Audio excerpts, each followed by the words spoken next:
Hi friends, మీకు సంగతి తెలుసా? మీలో ఎవరికైనా ఎక్స్టర్నల్ లో 20 మార్క్స్ వస్తే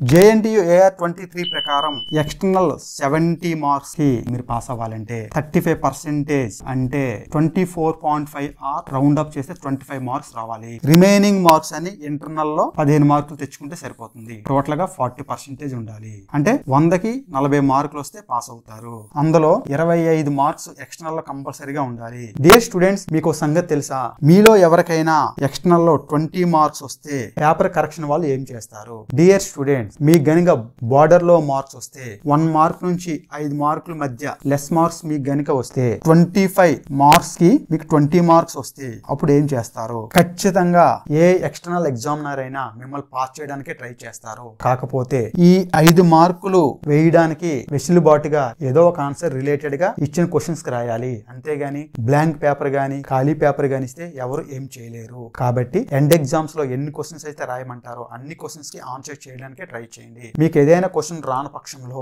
అట్లీస్ట్ ఆ క్వశ్చన్స్ కి రిలేటెడ్ గా ఏదో ఒకటి రాయండి. ఎందుకంటే బార్డర్ లో వచ్చినప్పుడు ఈ 1 మార్క్ ఏ కి 1 మార్క్, బి కి 1 మార్క్, సెకండ్ క్వశ్చన్ లో ఏ 1 మార్క్, బి 1 మార్క్ ఇలా యాడ్ చేసే అవకాశాలు అయితే ఎక్కువగా ఉంటది. ఏ ఒక్కరు కూడా మిమ్మల్ని ఫెయిల్ చేయాలని ఆలోచించరు. ఇది అందరూ గమనించండి. ఈ విధంగా మీరు ప్లాన్ చేసుకుంటే అన్ని ఎగ్జామ్స్ అట్ ఏ టైమ్ లో పాస్ అయ్యే అవకాశాలు చాలా ఎక్కువగా ఉంటాయి. డియర్ స్టూడెంట్స్, ఇలాంటి ఇన్ఫర్మేటివ్ వీడియోస్ కోసం వెంటనే నా ఛానల్ ని సబ్స్క్రైబ్ చేసుకొని మీకు కావాల్సిన వీడియోస్ నా ప్లేలిస్ట్ లో చూడండి. Thanks for watching.